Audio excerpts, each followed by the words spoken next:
नमस्कार. मी डॉक्टर राजेंद्र पोळ येथे ग्रहतारे बोलतात ज्योतिष कार्यालय निप्पाणी. माझ्या ज्योतिष कार्यालयाची निप्पाणी व्यतिरिक्त कोणत्याही ठिकाणी शाखा नाही. मी इतर ठिकाणी फिरत असतो ते कुठल्या वास्तूसाठी, वास्तू व्हिजिटसाठी फिरत असतो. त्यामुळं त्या ठिकाणी माझं ज्योतिष कार्यालय आहे हा गैरसमज किंवा मी घरात नसतो हा एक थोडासा गैरसमज लोक पसरवतात. त्याच्याबद्दल थोडंसं मला सांगावंसं वाटतं. आता गुरु बदला लागलाय. म्हणजे बदलला 1 तारखेला 1 मेला गुरु बदलला. मग गुरु प्रत्येक राशीप्रमाणे आणि प्रत्येक लग्नाप्रमाणे कशा पद्धतीनं फळं देईल आणि ती फळं कशी असतील याचा आपण विचार करतो.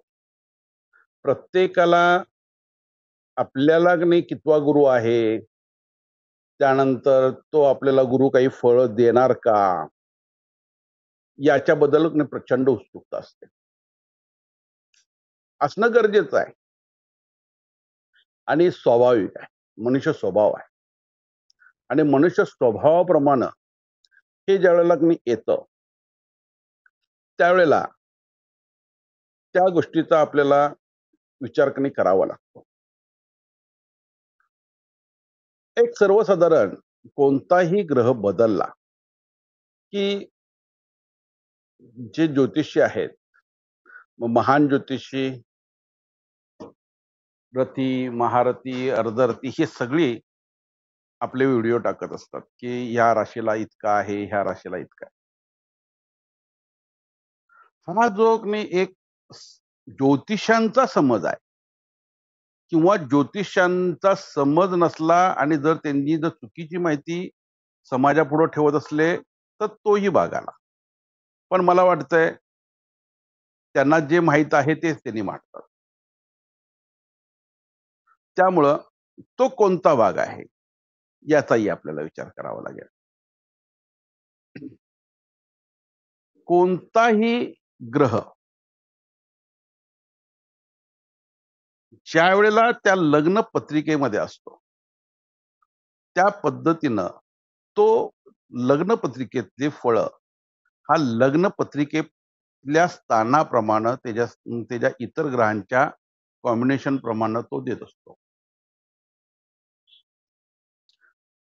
ज्या क्षणाला जन्म होतो, त्या क्षणानंतर ते थांबतंय आणि त्याचा फोटो निघतोय आणि ती स्थिती त्यावेळेची स्थिर होते.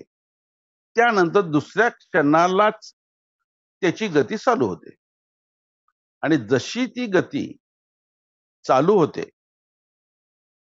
द्रुतगतीने चालणारा चंद्र, मग रवी, बुध, शुक्र, मंगळ, गुरु, राहू, केतू, शनी, हर्षल, नेपच्यून, प्लुटो हे सगळे आपापल्या गतीनं चाललेले असतात आणि हे आपापल्या गतीनं जाऊन त्यांनी काही स्थित्यांतर त्या जातकाच्या आयुष्यामध्ये करतात आणि जातकाच्या आयुष्यामध्ये ती स्थित्यांतर झाल्यानंतर त्याच्या जीवनाला मिळणारी एक जी कलाटणी असते, ती कलाटणीचा आपण इथे विचार करतोय.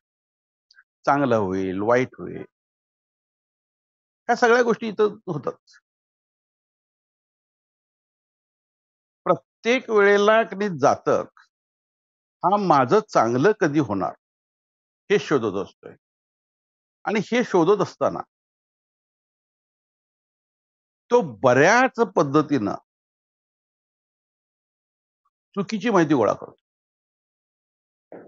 आणि तो काही एक अज्ञानातल्या गैरसमजामध्ये तो गुरफटून जातो आणि हा गुरफटला गेल्यानंतर त्याला अपेक्षित असलेला समोरचा ज्ञानी माणूस सांगत असलेला त्याला रिझल्ट येत नाही आणि तो रिझल्ट आला नाही की मग तो या शास्त्रावरती घसरतो आणि शास्त्रालाच बदनाम करतो.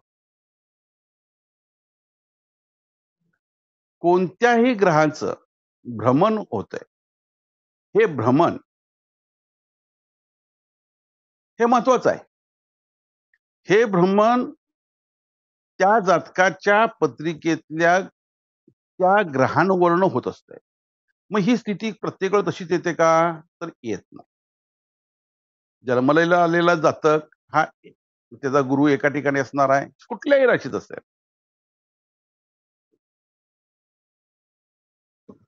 शनी कुठल्यातरी राशीत असणार आहे. राहू, मंगळ, चंद्र सगळं असं म्हणजे सगळे ते आहे. मग जर का हे असं आहे, तर मला की नाही एखादा ग्रह बदलला, की तो मला कितवा येतोय आणि काय येतोय, याचं जे विचार की नाही केला जातोय, याचा जो विचार केला जातोय, तो कसा? तसं नसतंय उपयोगाचं. आणि हे शास्त्र असं सांगतही नाही. ही मुळात गोष्ट आहे. गुरु जन्मलग्न पत्रिकेमध्ये ज्या ठिकाणी असतोय, त्या ठिकाणी तो त्या स्थानाचा नाश करतोय. पण ज्याच्यावरती दृष्टी असते म्हणजे 7वी या ठिकाणी 5 आणि 9 नाही. शास्त्रामध्ये दिलेला आहे, पंचांगमध्ये 5 आणि 9 दृष्टी दिलेली आहे. पण याचा अनुभव फार कमी पद्धतीने येतोय. फार कमी पद्धतीने येतोय. पण तिची 7वी दृष्टी मात्र की नाही तिची चांगल्या पद्धतीनं अनुभवाला येते. त्याचा की नाही रिझल्ट्स आपल्याला मिळतो. म्हणजे 7वी दृष्टी. मंगळाच्या दृष्ट्या मात्र तिन्हीही आपल्याला की नाही लक्षात येतात. शनीच्या तिन्हीही दृष्ट्या की नाही लक्षात येतात. मग ह्या ठिकाणी जर आम्ही गुरुचा विचार करणं आज जर करायचा ठरवला, तर तो आज वृषभ राशीला आहे. वृषभ राशीला आहे आणि तो मेषेला की नाही कुठला आहे? दुसरा आहे. वृषभेला पहिला आहे. मिथुनेला तिसरा आहे. असं करत सगळं की नाही ते 1, 2, 3, 4 असं की नाही होणार. बरोबर? म्हणजे मेषेला अ, तो दुसरा आला. मिथुनेला तो 12वा आला. मी चुकून बोललो. 12वा आला. पण या ठिकाणी ज्या वेळेला गुरु वृषभेला आला, त्यावेळेला रिझल्ट्स कोणाकोणाला मिळणार? तर रिझल्ट्स मिळणार आहेत, ज्यांच्या पत्रिकेमध्ये वृषभेला गुरु आहे आणि वृश्चिकेला गुरु आहे. याच लोकांना याचे रिझल्ट्स मिळणार आहेत आणि ते चांगले मिळणार. इतरांना चांगले किंवा वाईट हा भाग येत नाही. ही पहिली गोष्ट. म्हणजे आपल्याला गुरुची जर फळकणे कुठल्या राशीला मिळणार आहेत, याचा जर आम्ही विचार केला, तर तो वृषभेला आणि वृश्चिकेला तो येणार आहे. वृषभेला गुरु पाहिजे आणि वृश्चिकेला पाहिजे तर हां, आता ह्या ठिकाणी चंद्र काय काम करतो? तर ज्या वेळेला चंद्रावरनं गुरुचं भ्रमण होतं, त्यावेळेला काही काळ त्या जातकाला चांगला जातो. हे त्याचं गणित आहे. म्हणजे आता इथं कसं झालं, ज्यावेळेला ऋषेवेला चंद्र असेल, ज्यांचा ऋषेवेला चंद्र आहे आणि ज्यांचा वृश्चिकेला चंद्र आहे, या लोकांना देखील थोडा काळ चांगला जाणार आहे. आता तिसरा ग्रह एक आहे. म्हणजे गुरुपासून मिळणारं फळं आणि तो म्हणजे शुक्र. ज्या जातकांचा शुक्र वृषभेला आणि वृश्चिकेला आहे, त्या लोकांना चांगली फळं मिळणार. मग मेष, मिथुन, कर्क ही सगळी राशी, बाकीच्या राशी यांना ह्या गुरुचा चांगला किंवा वाईट असा कोणताच अनुभव येणार. कोणताच अनुभव येणार नाही, ही पहिली गोष्ट. गुरुवरनं गुरुचं भ्रमण चालू आहे किंवा गुरुच्या समोर गुरु आहे. तर या वेळेला फक्त तुम्हाला एकच महिना त्याची फळं मिळतात. फार काळ मिळत नाही. हे त्यातलं सगळ्यात महत्वाचं गणित आहे. म्हणजे 12 महिने गुरु बदलला की तुम्हाला रोजचा दिवस चांगलाच जातो, हे म्हणणं कधीही चुकीचं आहे. ज्या वेळेला शुक्रावरनं गुरुचं भ्रमण होतंय किंवा शुक्रासमोर गुरुचं भ्रमण होतंय, त्यावेळेला विवाह इच्छुक मुलींची लग्न जमतात. पण या वेळेला शनीची आणि मंगळाची स्थितीही बघणं गरजेचं असतं. समजा शुक्रावरनं गुरुचं भ्रमण चालू आहे किंवा शुक्रासमोर गुरुचं भ्रमण चालू आहे आणि त्याच वेळेला मंगळावरनं मंगळाचं भ्रमण चालू आहे किंवा मंगळासमोर मंगळ आहे किंवा मंगळावरनं शनीचं भ्रमण आहे किंवा मंगळाच्या समोर शनीचं भ्रमण आहे. अशा वेळेला त्या जातकाला लग्न होण्यामध्ये अडचणी येतात.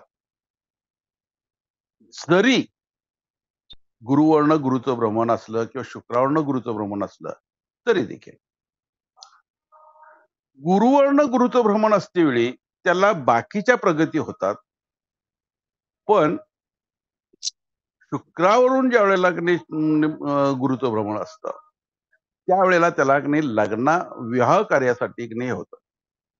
मग ही गोष्ट प्रत्येकाला तशीच होते का? तर होत नाही. ही पहिली गोष्ट. कारण एक दिवसाच्या म्हणजे 1 वर्षानंतर, 1 वर्षानंतरच्या जातकाचा, ते मरेपर्यंतच्या जातकाचा म्हणजे 70, 80, 90 वर्षाच्या जातकाचा तो बदलत असतोय. अगदी शुभ योग आहे.